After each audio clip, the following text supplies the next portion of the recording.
Yes, I was just having some technical difficulties. Uh, Seems like there's always something, and I feel like I always get a call right when I'm trying to go live, which seems to definitely throw everything off. Fantastic to see you all today. It is Friday. Happy Friday. Uh, what a wonderful day. It's beautiful outside. I am fortunate to be in Florida without a doubt. We just have really great weather. Go Dolphins. Today, we're talking about my MasterChef experience. Now, I've talked about this before, but today I'm going to give you some of the background, some of the backstory I haven't talked about, how it came to be, how I got there, what it was actually like. I've always kind of glossed over what MasterChef was and how it was, an experience, right? So today we're going to go in depth. We're going to talk about it. Good morning to JK Pioneer. Shout out to him. Let's see when my season even aired, because I don't even remember. I know it was some years ago. 2017. Premiered on Fox May of 2017. I got some jokers in here. Hello, Mr. and Mrs. West Texas Stacker. What's up, Jack Gallman? Good to see you guys. So MasterChef, I was a fan of the show. I love to cook. The premise behind MasterChef was these are home cooks, but they're basically good enough to be chefs. And we're going to make them compete against each other, and we're going to find the best. So what happened was, this would have been end of 2016. They came to Orlando, and they were casting for it. Show up, bring a dish, whatever dish you want, and we're going to do open casting call. And the gist of it was they'd walk around the room. A few people would try your dish. They'd talk to you, make notes. And, the room is full of people all in one big space. And then they would announce, hey, so-and-so. They'd read a list of names. And if your name was called, they wanted you to stay. And if your name wasn't called, then, you didn't make the cut. And so I was like, well, obviously I'm going to be there waiting for hours. I need to make something that will hold, right? You're not going to make a dessert and have it melt everywhere. So I ended up making pork tacos with an apple slaw on top, something else. But essentially I made these nice tacos that I assembled there once I was in the room. And they were fantastic. Even though they weren't hot, they were, warm. But the slaw was cold. It was a good dish. They like my dish. And I don't know if you can tell or not, I'm pretty big. I stand out in the crowd. I don't look like other people. This was 8 years ago, so I was probably a little more handsome. I don't know. It's tough to get more handsome. But so they ate my tacos. They loved it. I could see a lot of stuff there was very mediocre, not impressive. And some stuff was impressive. But it's one of those things that, hey, Mad Stacker in the house, and my pal Dwayne, Growing Together Nursery. Good to see you guys. So they want to see me after, and after they call you individually into a room. And so, there was probably started with 200 or 300 of us, and then they narrowed it down to maybe like 40 of us. And so they bring us all into a room, they do a quick Q&A, and then they spit you back out. So they went through all 40 of us. We're sitting in a waiting room, and they come out and they go, hey, one by one, they're like, if we call your name, sit tight. If we don't, thanks for coming out. They called my name. There was like maybe a dozen of us. And they're like, hey, we'd like to see you back here tomorrow. for another interview and an on-camera interview. And so I'm like, okay, cool. So I go back the next day, I get an on-camera interview, and they ask a bunch more questions. They go more in depth. They want to know where I'm from, where I grew up. Now, I grew up in Hawaii, which played to my strengths because they were doing, I mean, anybody could mail in an application video, but they were hitting like 8 cities, Chicago, Austin, there was like 8 cities, but they liked the diversity of, well, how long did you spend in Hawaii? How long did you grow up there? It's like, well, that was home, right? I grew up from 10 to 18 in Hawaii. So that was kind of those years that I consider that home. And so they love that. And so we do the video. They're like, you're perfect. You're definitely going to get a call. And I was like, oh, cool. Like I'm excited. Well, you don't hear nothing. And then like a couple weeks later, they hit you with, hey, can you come down? We need information, have you do a background check, and have you take a test. And the test is just like to see if you're lying or not. It's one of those tests, like if you get a new job where it's like it asks you the same question over and over, it just verbalizes it differently, and you rate it on a scale of not at all to very much and everything in between. So I take the test, they do the background, and I'm like, I don't know about pass the background, but I did. And so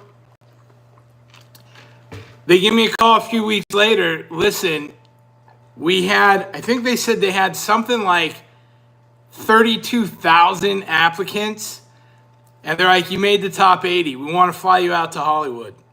And I'm like, okay. I'm in the running for $100,000, right? That's the prize money. Now, at the time, I'm self-employed. So I'm like, well, what kind of money are you guys going to pay us to be out there? Because I've heard, some of these shows pay like $1,000 a week or this or that. And being self-employed, we weren't wealthy. We didn't have any savings. And if I'm not here, I can't work. So I'm like, how's that break down? They're like, look, we'll get into that, but you're in the top 80. We want to fly you out to Hollywood. So I get into it, and I'm excited to go. Like, I've never been on a TV show. I'm competing for what I think is a legitimate game show. And I'm like, I think I can win. Like, I love food. I love to cook. I love the premise, because they give challenges, right? And then it's your job to come up with, an idea, a key to victory. Now, years ago when I was younger, I grew up in Hawaii. Everybody cooks. We love to eat. I've always cooked. I did open up a Chili's restaurant and do some cooking stints in restaurants when I was like 18, 19, 20. And so I had a good background. So I was like, I feel as though this can be something I'd have a shot at winning. So I find out, I get to Hollywood. I find out before I get to Hollywood, we get a $50 per day per diem. And I'm like, $50 per day? That's nothing. And I'm like looking like Big Brother, they get like $1,000 or $1,200 a week because you're there all week. Like, you can't leave. And in this case, they're like, as soon as you arrive, we take all electronics. You can't have a phone. You can't have a laptop. You can't call out of the rooms. You can't leave the rooms. Like, you're sequestered to a hotel. And I'm like, this is kind of crazy, but it's my shot. And I'm like, I'm doing it for my family. I want to win some money. If you're just joining me, I'm talking about my experience, MasterChef Season 8. If you want to go look for it, episode 2 is my actual challenge that I'm in. Again, this is from 2017, so it's been a few years. But this is the whole story. And if you're going on the show, this will give you some insight into what to look for and what to do. Otherwise, it's just a good story, right? So I'm like, $50 a day, that's $350 a week. And they're like, and that's like, you got to feed yourself. And I'm like, so they pick us up at the airport immediately. They get a group of us together. We walk to the van. We're at LAX, and they take out a baggie and they take everybody's cell phone. Cell phones, tablets, any electronics. If you're found with them, you'll be sent home. So I'm like, okay, here you go. Everybody's like, and we're all excited, right? There was a good group of us from Orlando that flew out there, and so there was like 6 or 7 of us together, and so we're pumped, right? We're like, let's do it, Florida, represent. And we get out there. They take us to a hotel, and they're like, you can order food from the bar. We'll give you a chance to go downstairs, but you can't leave your room. And you're paired up. So you're paired up with a total stranger you don't know at all. And so I get paired up initially with this guy, Akash. Nice guy, super nice guy. Or no, Akash came after. I got paired up with Ren. Really nice guy, out of Texas. And he was probably my age, so it was cool because we were a little older.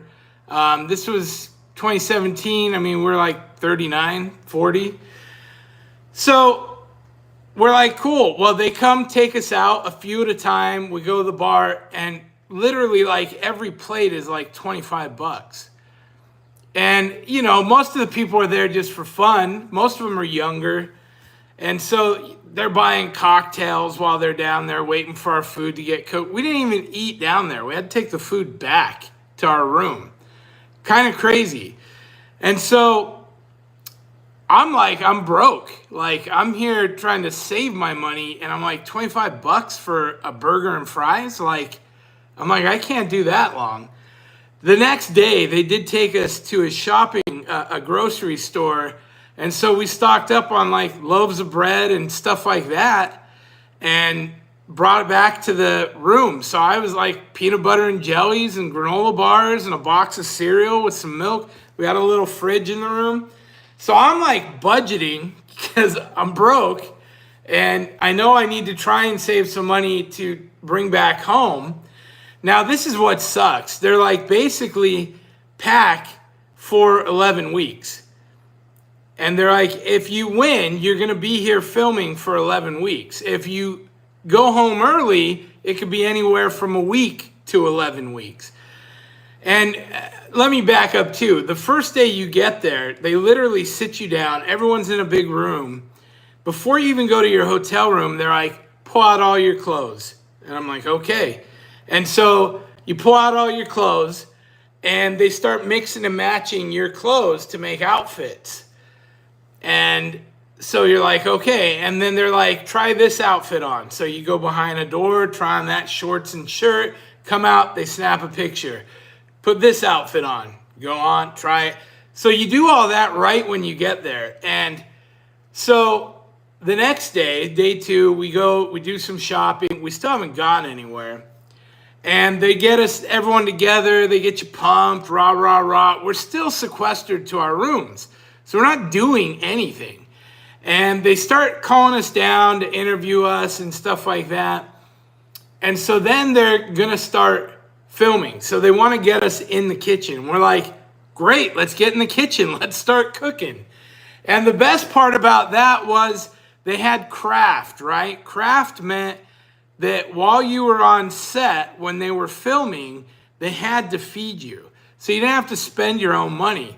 But it wasn't like they were feeding you anything good. They were feeding you like, they had like bread for toast and like bagels that you could toast, cream cheese and butter, granola bars, Pop-Tarts. Like, it was nothing good.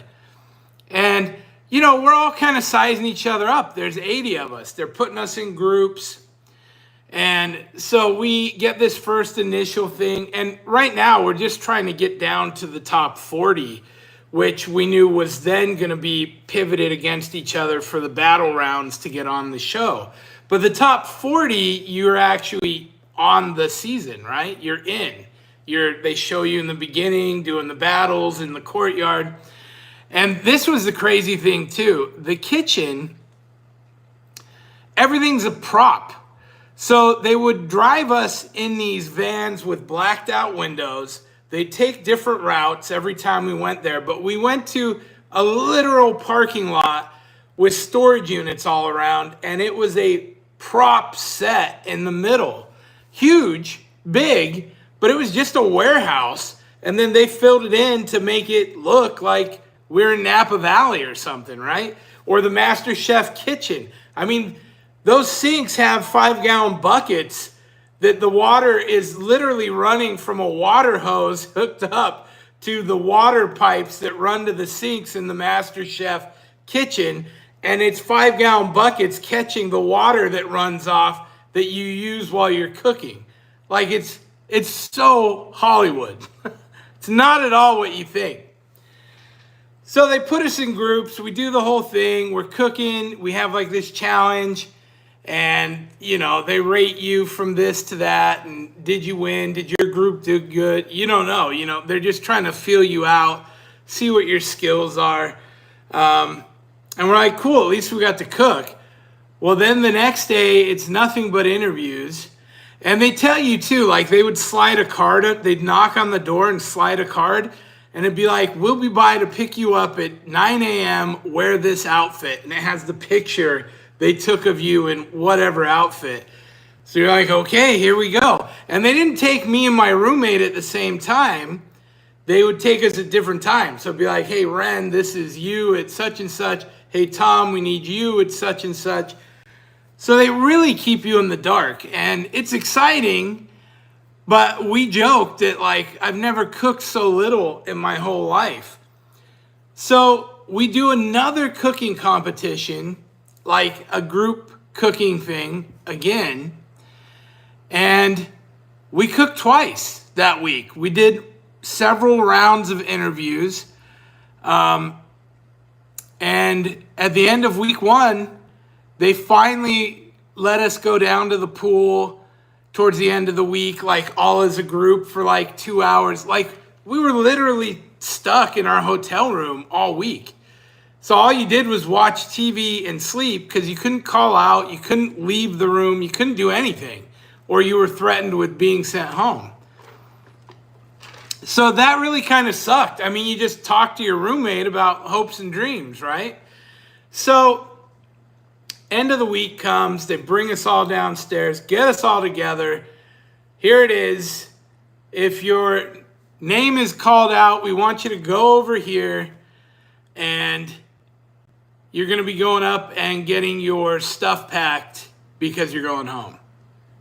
So when you're in those like contest heavy situations where you're just like, whoa, here it is. Like all you want is to win. All you want is to be there.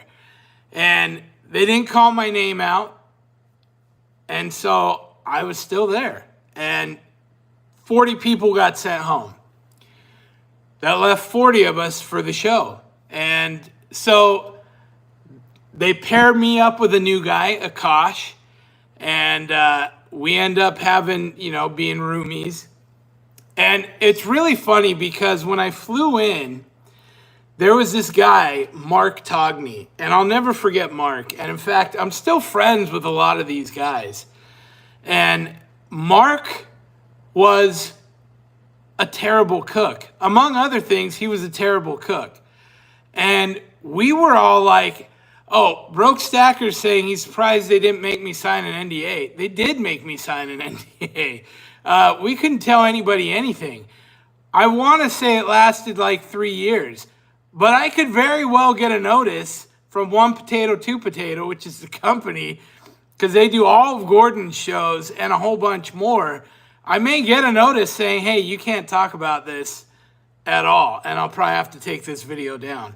So settle in, because I'm going to give the whole story in this video. We're going to go a little long, but it's worth telling. So it's one of those things, if you've ever wondered what a show is like, let me just tell you, even though it looks live reality, it's scripted, and that sucks. It's the biggest letdown ever. But let me get back to Mark. Everybody's talking about, we cooked this thing, we made this food, we got here, we've got a shot. And then there's this guy, Mark Togney. And Mark was like, bro, I can't cook. And we're like, what are you talking about? And this guy is a piece of work, right? He's maybe a year older than I am, but he looks really young. He looked like that chef Tyler that does the great food truck race. He looks just like that guy.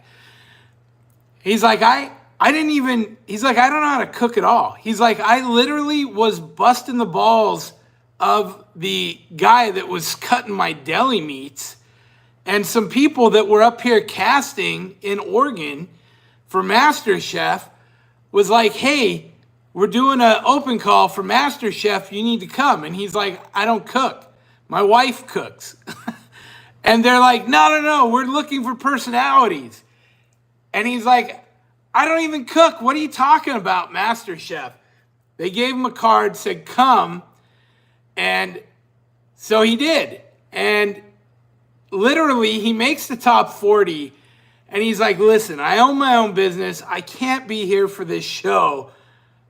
Like, I shouldn't even have made the top 40. Like, I was doing everything I could. Like, he was just that loud, smart-assy guy. So I love the guy. Immediately, I was like, this guy, Mark, is great.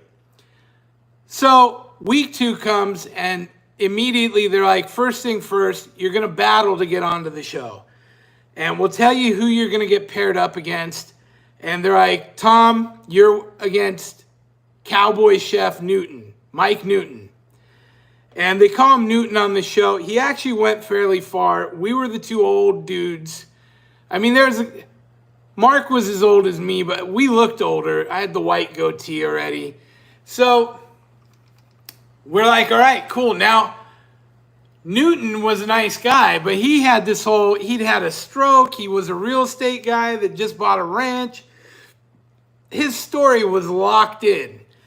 And I'm like, okay, but I can cook. And, you know, he's a meat and potatoes guy. I'm a meat and potatoes guy, but I'll cook anything. And they'd always ask, like, what do you not want to cook? And I was like, anything sweet, because I don't bake well and I'm diabetic, so I don't eat them typically. Sure enough, they're like, Tom, Newton, you guys are paired up. You're doing a cupcake challenge. Of course, we're doing a cupcake challenge. So I'm like, cool. And we have no social media. We have no cell phones. You just got to know this stuff. So they have some cookbooks scattered around the room. And they're like, if you got paired up making something for the battle, you can look in the cookbooks, find a recipe, and you have to write down, you have an hour to give us a recipe and your list of ingredients. Right here, right now. So I'm like, if I'm going to make something to get on a show for Gordon Ramsay, and this particular season, it was Christina Tosi and Aaron Sanchez. And I knew all 3 of them. Tosi only because she'd been on it the year before and she was the pastry lady. But Aaron Sanchez, tatted up dude, did Southwest Mexican style cuisine. I liked Aaron. And then Gordon, of course. So I'm like, this is going to be the best cupcake ever. So I made a chocolate cupcake, vanilla cream in the middle of it. So it's like a ding dong, right? Like a Twinkie with the cream in the middle. Buttercream frosting, candied pecans on top with a homemade caramel drizzled on top of that. I'm like, this is going to be the greatest cupcake they've ever laid eyes on. So I get in there and they're like, okay, what'd you come up with? And I'm like, chocolate on chocolate with vanilla cream, with caramel, with nuts. And they're like, listen, Tom, you grew up in Hawaii. What about doing a guava cupcake? And I'm like, a guava cupcake? Why would I make a guava cupcake for a bunch of white people and a Mexican guy that have never been to Hawaii? They may hate guava. I don't even think I'd had a guava cupcake up till that point. So I'm like, no, why would I do a guava cupcake? You're crazy. Like, this needs to be the best cupcake ever. Chocolate, caramel, vanilla, yum. And they're like, we really think you should do a guava cupcake with, maybe a passion fruit frosting. And I'm like, no. I'm like, I've never made one. I've never tasted one. Why would I make one now? Still having never even had it. I was like, you're crazy. So they're like, listen, can we get you to swap your candy pecans for macadamia nuts? And I'm like, hell yes, I'll do that. I love mac nuts. Okay. So I do the swap, macadamia nuts, fantastic, perfect. So we get 2 tries, and they're like, you're going to have 45 minutes to cook because it's cupcakes. We were one of the longer ones.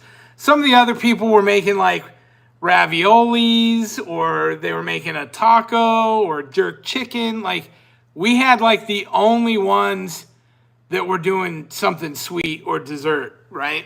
So you memorize it. You're in your room. You got nothing to do but memorize your recipe. How long, how much, how to cook it.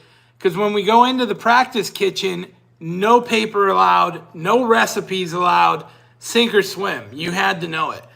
No problem. So everyone studies.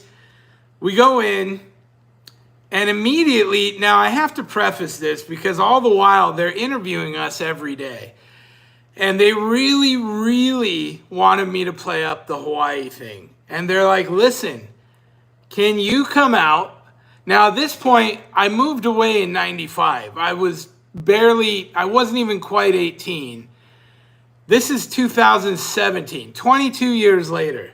And they're like, listen, we need you to walk in and we need you to give a big aloha. Like, aloha! And maybe even a little dance, right? Maybe a little Hawaiian dance, a hula or something. And I'm like, you're out of your damn mind. I'm like, I'm a white guy. I'm a haole. I grew up in Hawaii. Nobody knows me. And they certainly don't want me representing Hawaiian culture. Trust me. So all the way, they're like, we need you to be this Hawaiian guy. And I'm like, listen, Hawaii is near and dear to my heart, and I love it there, but I cannot represent Hawaii or I'm going to be the biggest fraud on TV. So I just wouldn't do it. And, I get it. They were trying to get their storyline, and they'd be like, they'd lead you down a path of, what about this? And you'd give an answer, and they'd say it like this. What if you say it like this? Rephrase it. They were trying to get this. And we didn't know at the time, but basically they edit all these together and then they portray something that's completely different than what you were talking about or the context it was in. So they'll splice all this together, and it might be like, oh, I hate eating cupcakes. And they'll splice together, I love and bake cupcakes every day because it's my favorite thing. They just do crazy stuff like that. And we didn't know that till we actually saw the show and we saw the editing.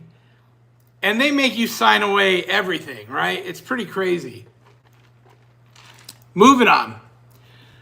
Cupcake battle. We have the cook-off. We go in with a bunch of other people. We're cooking our stuff. I immediately notice I had 0 offers of help. 0. I was on my own. As were probably half the people that were in there cooking. The other half, hey, do this, do that. You're going to use this plate. Here's this special plate. You're going to plate it on this. Show it like that. They were getting all this coaching, and I was like, well, maybe they just suck, right? I don't need coaching. I can cook bomb food. I don't need to be coached. They were literally coaching it. And it's not until later, the battles, that we start seeing, hey, all those people that were getting coached are winning the apron to get on the show. So they're coaching them. The second time, more of the same. Nobody helps me.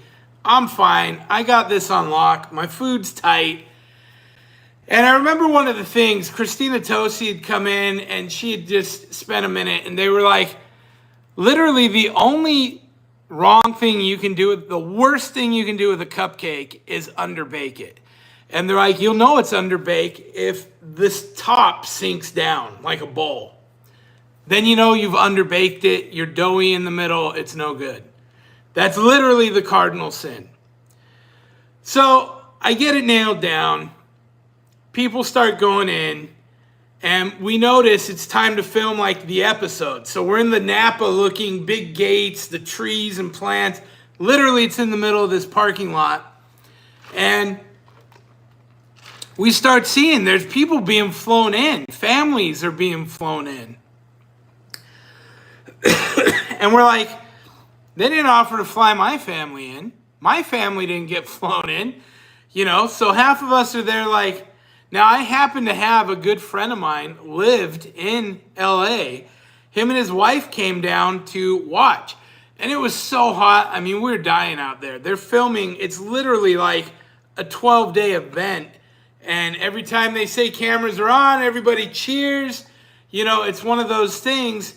And it's just the funniest thing because it's so fake, right? Everybody is pretending. We're doing as we're told, but everybody's pretending.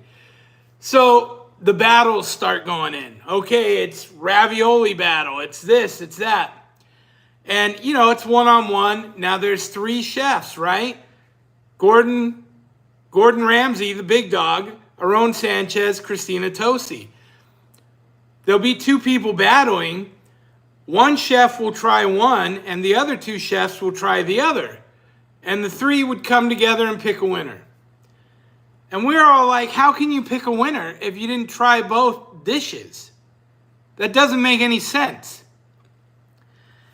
And then the first round of 4 went. So we're like, okay, what's happening? Who's winning? And they were picking 2 winners out of the 4. But when they came out, the 4 immediately told us each chef picked 1 dish to eat and 1 chef tasted the 4th. So they tasted 2. So each chef only tasted 1 dish and then 1 chef tasted 2 and they picked 2 winners. And we're like, how can they do that? How can you know what the best dish is if you didn't try them all? So at this point, we start seeing the people that are winning are the ones that have family there. We just start seeing how it's shaking out. And suddenly we realize this is TV. This is TV. They had us picked before we ever went in there. They knew who was moving on and who wasn't. And before I cooked, I was one of the last battles. Before I cooked, my friend Mark Togney went. The guy that can't cook. And he was in a ravioli battle of 4. And guess who got into that top 2 onto the show? Mark Togney did. And so we were like, all right, I get it. The jig's up. Now, me and Newton, we had kind of become friends. Again, everybody out there was cool with everybody. I mean, we were excited to be there. But we see the turn this is taking. His wife and daughter are there. He'd been getting helped. I kind of had hands off the whole time. So I said to him, look, let's do something that nobody's done on the reveal. I said, regardless of who wins, let's walk out with the loser holding the apron, and we'll hold it up like we won, and then we'll hand it over to the other person. And we came up with that on our own just to be different. We'd watched everybody else come out, raise it up, and we were just like, you know, it was what it was. And so we're like, cool, let's do it. So we get in there, we shake hands, and we start cooking. The timer goes. They ask us a few questions. Now, I gotta state, Gordon Ramsay's a rock star. He is. The man is a superstar. He's like 6'4". He's tall, very articulate. And while we're cooking, they're talking, and then they would tell Aaron or Christina Tosi, hey, re-say whatever you just said, but say it this way. Both of them were having to repeat what they were saying for different takes, right? Gordon, on the other hand, Gordon's a rock star. Gordon never repeated nothing. Gordon says what Gordon thinks, what Gordon wants, and it is what it is. Now, they know everything about us. They know I'm covered in tattoos. They know that I happen to have a tattoo of a stack of pancakes on my thigh. They know the story behind the pancakes. And Gordon's like, hey, Tom, I hear you have a stack of pancakes tattooed on your upper leg.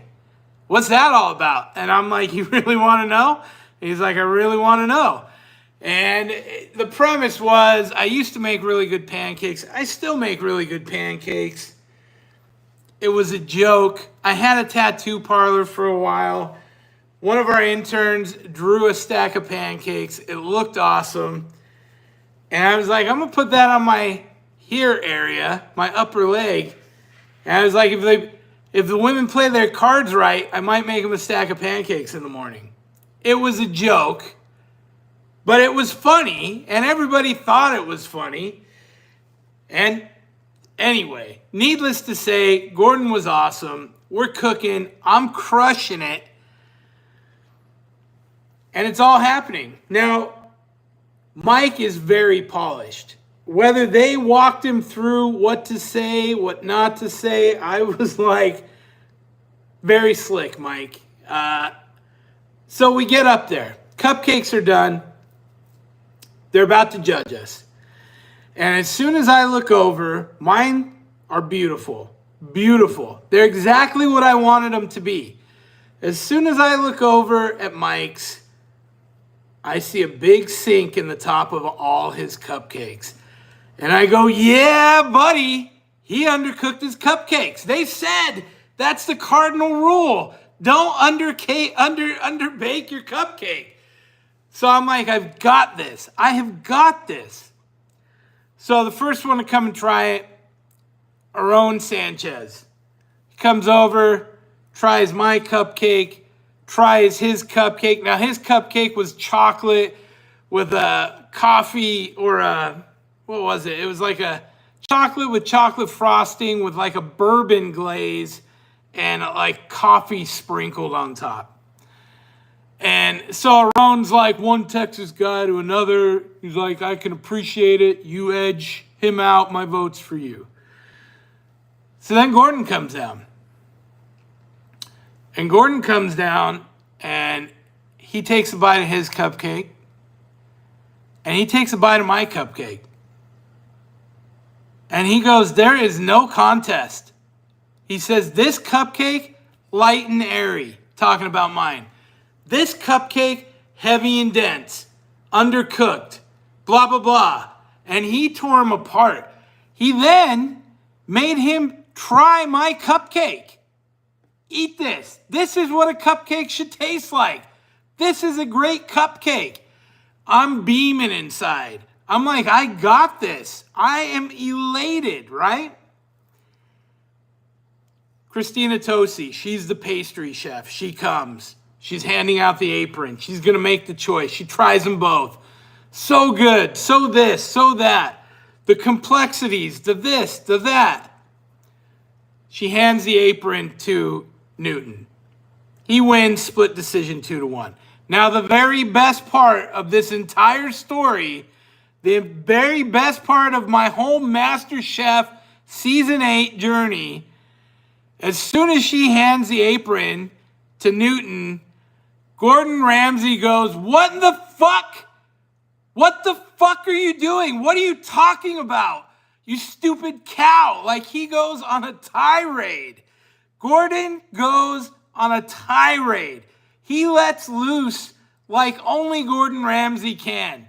Calling her stupid. Calling Aaron stupid. Calling this dude's cupcake stupid. It was the greatest single, minute of my life. And I'm like, yes, yes. If I'm not going to be on the show, I'm going to have the greatest outtake ever. So I'm pumped. Okay, I lost. I figured it out ahead of time. I knew that this was one of those situations. I didn't play ball. He had the better story. He was getting moved ahead. I was like, I'm okay with that. I'm like, hey, we're going to do this. We told the producers, do you mind? And they're like, if you guys don't mind, it'd be amazing. Nobody's ever done that. It would be phenomenal. So we go out. Everybody starts cheering. I hold the apron up. My friends start screaming, right? They're there to support me. They used to live in Utah. That's where I knew them from. They were acting in LA. They start cheering. Everybody's cheering. And then I turn and I hand the apron over to Newton. And everybody is shocked. Everybody's like, what? What? One of my friends that was there starts crying. I felt so bad for her. That was that. That was how it went down. So I don't make the cut going the 40 to, moving on 20. We're moving on to the actual series. I get home. I don't know anything. They send me home after that week. So I was there for 2 weeks, longest 2 weeks of my life. Nothing like I thought it was going to be. I said, for a cooking show, I cooked less in my life while I was there for a cooking show than I ever have normally. And I get home and they're like, hey, we need you. You can't tell anybody what's happened, but we'd love for you to promote the show.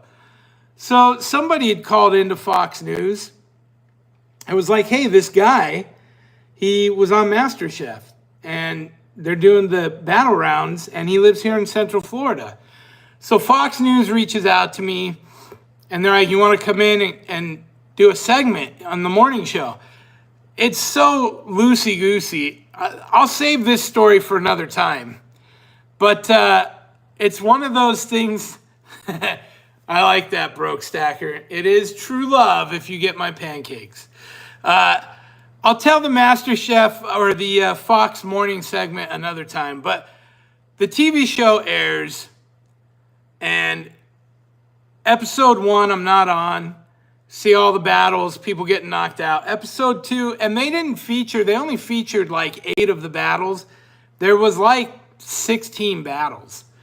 And it was the last end of episode 2. So season 8, episode 2, the last 15 minutes, the last battle they feature was mine.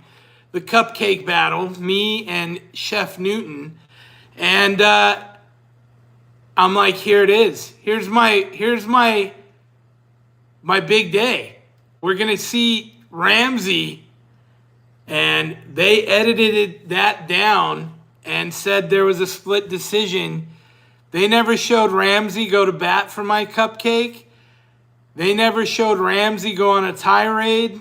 They edited all of it out, and it was heartbreaking because I was watching, fixated. I'm like, it's coming. He's going to do it. It's the greatest thing ever. And it never came. Edited it out. And then I watched the rest of that season because I was friends with a lot of them. And, we saw everybody painted in a certain light. Mark Togney went on to get past the first round, making I don't know what. And then in true Mark Togney fashion, the next round, they're making like a breakfast, and he made a smiley face pancake. A smiley face pancake and like a scrambled egg. Everybody's making like eggs Benedict, this, that, the other. He made a smiley face pancake and scrambled eggs. And Gordon's like, are you making fun? Like, are you taking the piss? And Mark's just laughing. And Mark had told me, he's like, listen, man, I got to get out of here. I got to get back to my business. I shouldn't even be here. I don't cook. They got him through. They passed him through the first round.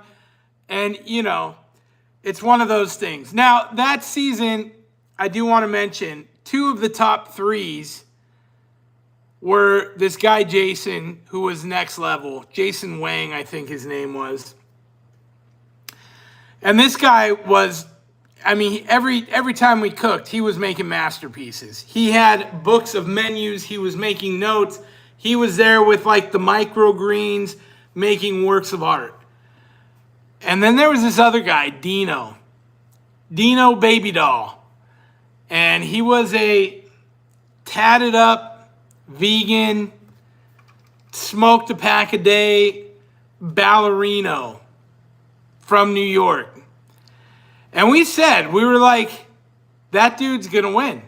we figured out by week 2 they were after a certain personality, and we were like, that guy is gonna win this whole show. And he did, sure enough.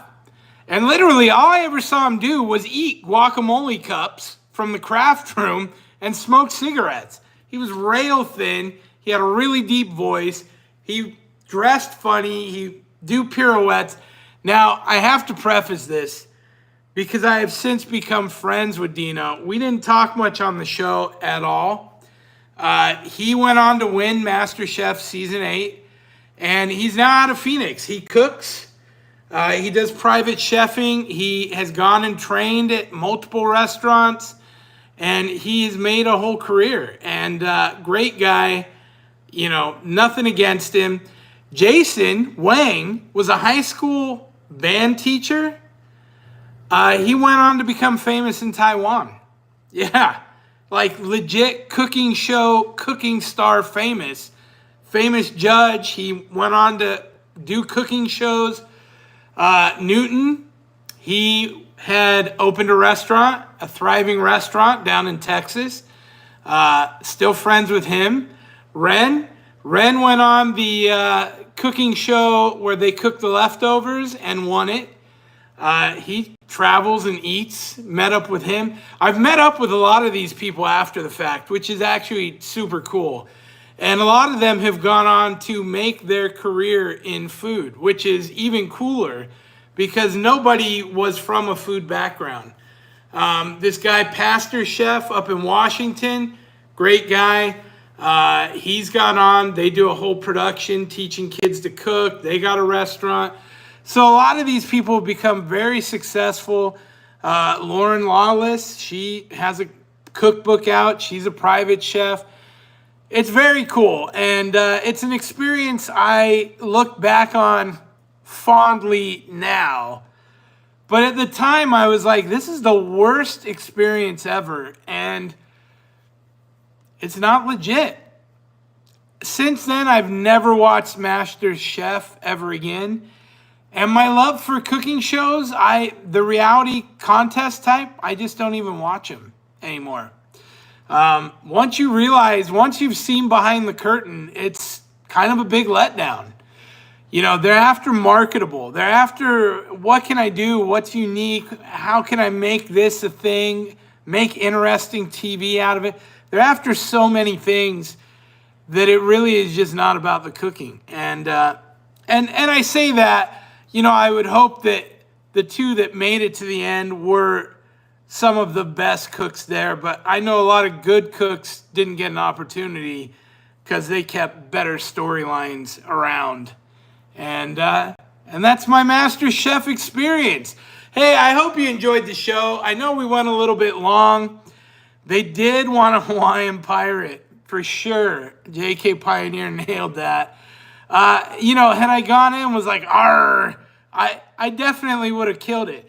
Now, I did end up making a channel. I started Big Food. That was how I got into YouTube, was I started Big Food with I don't think I was even Pirate at the time, or maybe I was, Pirate Chef. I think I started off as Pirate Chef. I'm going to link the channel in the description below so you can check it out. I have a whole other channel. I don't ever go on there anymore. It's been a catch-all. You know, I documented some of my weight loss journey. Opening up my game store is on there. My Big Food videos, those are the best ones. That's where I got my feet wet, making YouTube videos. Those are actually some really fun videos to watch. The first one I did, my buddy Jason's filming me. I took a big piece of sheet metal to make a giant pancake. And man, I burned the shit out of my hand. The MasterChef stuff is also on that channel. I'll put a link below to all of this, and you can check it out. As soon as I get off of here, give me like 5 minutes. We'll set it up right. Hey, that's it for today. I hope you enjoyed this story. Again, I've told my MasterChef story a few times. I've never gone in depth as much as I did today. I hope you enjoyed that. If you're curious what it's like to be on a TV show, here it is. One of the cool things that did come from it, they did hit me up to do several other shows. They like me, and they wanted me back the next season for MasterChef. But my wife was going to college. I couldn't get away. We had our child, and I was like, I can't do it. But they did try to get me back for season 9, and then they did offer me numerous positions, which my son, who was stationed at Point Magoo with the Navy, he ended up doing Gordon's show where they go in and cook in a restaurant. I was like, I can't go, but my son's down there, and maybe he can go. He's in the Navy. So he hit him up, and they're like, hey, we'll have a special table for like 8 of you guys. Can you wear your uniform? So he ran it up the chain, and the Navy was like, hell yeah, you can wear your uniforms. So him and a bunch of other Navy guys went down to LA for the night, did the TV show with Gordon Ramsay and all that, and had a 5-star dinner on the house. And they actually show them all sitting on the show. So that was kind of a really cool thing. So that's my few seconds of fame. It was fun while it lasted. It's always nice to feel wanted. I'm unique enough that I guess they felt like they could take a chance on me. Who knows? If there ever is such a thing as a retirement for me, maybe I'll do it again. But I've said I'm not looking to get into anything. I did get cast for a different cooking show, A Rat in the Kitchen. And, that ended up not working out. It's one of those things. Who knows? Would I do it again in the future? There would definitely have to be the right set of circumstances. Thank you all for watching. We'll see you next time. Please like and subscribe. Leave a comment. If you were on any of these seasons with me, tell me your experience. Leave a comment. Maybe we can have you on a video and we can talk to you guys. My old MasterChef buddies. That might be a lot of fun. So anyway, have a great weekend. We'll see you next time. Pirate out. Arg. See you guys later.